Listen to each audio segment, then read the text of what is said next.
الدعاء الخفي الصريح يسعك الفضاء الرحيب الفسيح.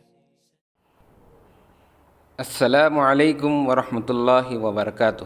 Radio HRDF میں خوش آمدید. ایک نوجوان علم کی تلاش میں ایک حکیم کے پاس آتا ہے.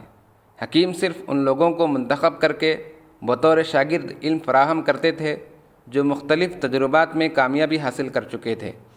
حکیم اس نوجوان کے ہاتھ کو دیکھتے ہیں، کہتے ہیں کہ تمہارے ہاتھ میں تعلیم نہیں ہے، اس لیے میں تمہیں شاگرد نہیں مان سکتا.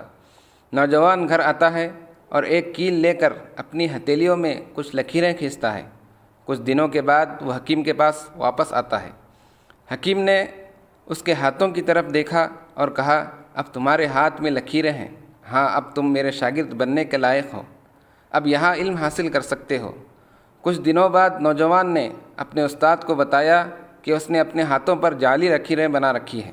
حکیم نے کہا، میں پہلے ہی جانتا تھا کہ آپ نے جعلی لکیریں بنائی ہیں. میں جھوٹ کہا تھا کہ تمہارے ہاتھ میں لکیریں نہیں ہیں.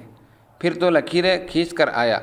ہاتھ پر چند لکیریں ہونے سے کوئی بھی عقل مند نہیں ہو سکتا، اور لکیریں نہ ہونے پر بیوقوف بھی نہیں ہو سکتا. میں جاننا چاہتا تھا کہ آپ کی تعلیم حاصل کرنے کی طلب کتنی گہری ہے، اس لیے میں نے کہا. انسان کی زندگی میں مختلف خواہشات ہوتی ہیں. ہر ایک کی خواہشات مختلف ہوتی ہیں، جیسے نوکری، گھر، اعلیٰ تعلیم، مالدار ہونا، اعلیٰ مقام، پہچان، سماجی تبدیلی وغیرہ. کچھ لوگ اپنی خواہشات کو تھوڑے ہی عرصے میں پورا کرتے ہیں، جبکہ کچھ لوگ اپنے دل کے قلعوں میں رکھ کر زندگی گزارتے ہیں.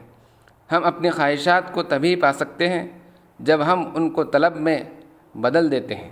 اس کے لیے صحیح فیصلے، پیچھے نہ ہٹنے کا عزم، منصوبہ بندی اور عمل کی ضرورت ہوتی ہے. ہمیں اپنے مقصد کے حصول کے لیے مناسب قیمت دینے کے لیے تیار رہنا چاہیے. ہمیں ہر ایک کے لیے ایک قیمت ادا کرنی ہوگی.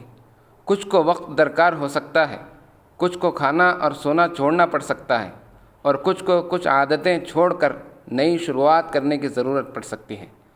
کچھ کے لیے تو پوری زندگی دینا پڑ سکتی ہے.